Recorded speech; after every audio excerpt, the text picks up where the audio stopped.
Labas visiems. Kaip ir žadėjau praeitą savaitę, kad pabandysim padaryti tokį video maratoną apie ekstra priedus, ką turi draudimai. Tai yra apie ką pakalbėti iš tikrųjų, todėl kad didelė dalis tų ekstra priedų, jie būna nemokamai pridėti jau prie jūsų turimo draudimą. Ir netgi jeigu jį turėjote iš seniau, kai kurios opcijas pridėtos yra ir seniem klientam, o kai kurios kaip tik atvirkščiai yra tik tai naujiem klientam ir seni klientai tų ekstra priedų neturi. Ne? Tai verta apie tai žinot, verta apie tai pakalbėti iš tikrųjų ir žinot, ką dar ekstra priedų jūs turit prie, sakykime, kad ir paprastą eilinę savo gyvybės draudimą. Kai iš tikrųjų draudimu galit pasinaudoti dar gyvi esant ir tai kartais būna labai didelė nauda. Ne?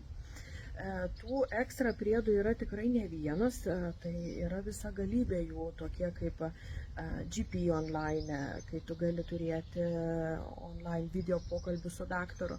Kartais netgi kai kurios kompanijos siūla susitikimus, jeigu reikia akis į akį, ne su pacientu, tai gyvai. Bet čia iš vis yra išskirtiniai tokie truputį atvejai, bet jie yra, tai plačiau apie tai papasakosiu. Yra tokie priedai kaip antro daktaro nuomonė, jeigu jau kažkokie reikaliukai su sveikata vyksta ir NHS, sakykime, nepasitikim, netikim, kažko galvom, kad nepamatė, nesužiūrėjo, kažkas netinkama yra, ne? Tai mes turim teisę per draudimą turėti antro specialisto nuomonę. Dažniausiai tai būna privačių klinikų daktarai, ne? Jie negydo, jie nesiunč testam, jie nesiunč jokiem kažkokiam ekstra apžiūrom, ne? Jie patys apžiūri, įsiklauso, peržiūri informaciją apie pacientą, jeigu atsivežat pas jį, ne? Kartais būna, kad paprašo iš GP netgi, ir vertinu situaciją, pasako, kaip turėtų būti, koks turėtų būti gydymas arba kokia išvada, diagnozė ir panašiai.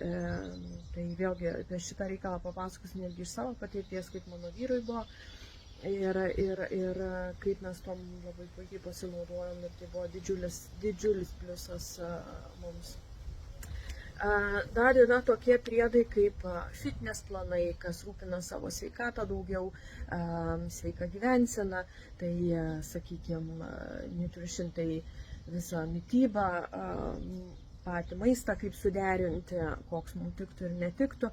Kai kurios kompanijos netgi siūla asmeninius planus sudarinėti, padeda, ne, tokias kaip gairės, bet būtent pagal jūsų duomenis. Tai vėlgi draudimo kompanijas rūpinas tuom, kad kuo mažiau žmonių sirgtų. Faktas, tada jiems mažiau reikia išmokėti kleimo, ne? Bet mes turim didžiulę naudą šitoj vietoje, todėl kad mes patys savo galim padėti apsaugoti savo sveikatą su tam tikrom pagalbom iš draudimo. Ką mes turim ekstra nemokamai pridėta prie mūsų turimų polisų arba naujai įmamų, ne?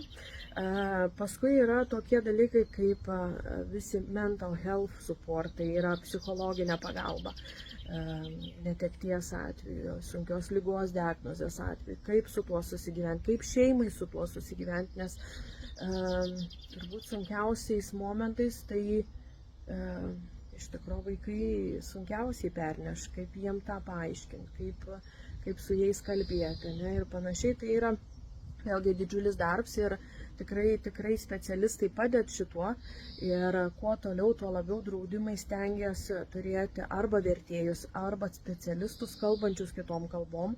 Tai kaip kada galim užklausose užžymėti, sakykime, ne, kad klientas kalba kitą kalbą, sakykime, lietuviškai, rusiškai, lenkiškai, kažkas, ne, ar bet kokia kita. Ir jeigu jie turi galimybę pasiūlyti arba vertėją, arba būtent specialistą kalbantį tą kalbą, tai vėlgi mes turim didžiulę naudą tame, ne? Tai vėlgi apie tuos visus dalykus pašnekėsiu kiekvieną dieną atskirai, surašysiu ir postą, kad į ką reiktų atsižvelgti, kaip tai kažkaip, sakykime, veikia, nes su viena kompanija gal paprasčiau, su kita truputį gal sudėtingiau, ne, bet vis tiek tai veikia. Vienos kompanijos turi apus, galima atsisiųsti ir per apą tu gali matyti. Kitos kompanijos dar po kol kas apų telefone neturi, bet yra online saitai, kur jūs galite registruotis. Yra dalis kompanijų, kurios dar nei saitų, nei apų, nei kažko, bet ekstra priedų jie vis tiek turi. Tik tais tiek, kad jau jų puslapį reikia ieškoti arba jiems skambinti, ne visą laiką online, viską užsipildysiu. Tai vat paaiškinsiu bent jau populiariausias kompanijas tikrai aptarsime. Ne? Kai kurie priedai yra mokami, jeigu nori juos ekstra turėti, sakykime, pavyzdžiui, pasaulinis gydymas yra toksai Global Treatment. Paskutiniu metu jį labai ištobulino, pakeitė ir jis tikrai neša nemažą naudą. Taip, tai yra išskirtiniais atvejais reikalas, bet tai tikrai ekstra, tikrai geras priedas, ne? Ir vėlgi apie tai pašnekėsiu tiksliai, kas yra, kaip tai veikia, ar mums jo reiktų, ar nereiktų ir panašiai. Na? Tai va, tai tokie bus reikaliukai. Šią savaitę nusiteikiau padirbėti biškį su tekstais, nes to rašymą atrodo, kai kalbi susitikimą metu, gali daugiau mažiau keliais sakiniais apie viską pasakyti, nebent yra kažkokių ekstra klausimų, tada daugiau išsiplėtė, ne? Bet kai kalbi konkrečiai susitikime, tai tu žinai apie ką jau, kokios informacijos konkrečiai reikia žmogų, kokia ta situacija pa žmogui yra, apie ką reikia šnekėti ir ko nereikia, nes tiesiog jam tas nereikalinga, ne?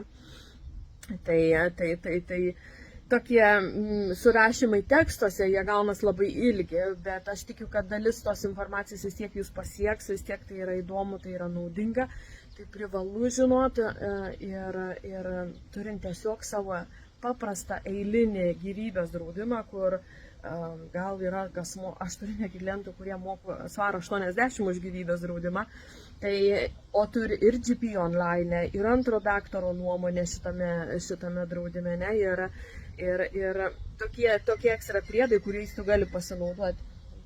Kiek čia pas mane garsų visokių, aš laukia sėdžiu, tai pas mane kaime garsų pilna.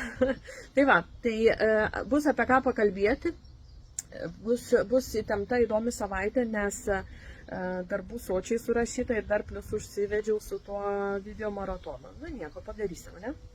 Nes žinot įdomu, žinot privalu ir kai tu žinai, tu gali pasirinkti, tau gali, nori naudotis, to nenori, bet turi tada opciją, kaip ir pasirinkimo laisvę turi tada, ne? Tai linkiu gražaus pirmadienio, netikro pirmadienio, ne, kad viskas būtų gerai ir tikėkime išlys saulė kažkurio tai momentu, nes dabar dar vis nepanašu, nu, bet vėjuko irgi kartais reikia, ne? Taip, kad bus gerai. Ir sakau, iki. Ir šiandien padarysiu postą bendrai vėlgi apie bendrą paketą, kokių ekstra priedų galim tikėtis iš draudimo, o jau tada jau paskui ryt po ryt apie kiekvieną atskirai pakalbėsim. Ne? Gerai, gražaus pirmadienio viso, sakau iki ir iki kitų video.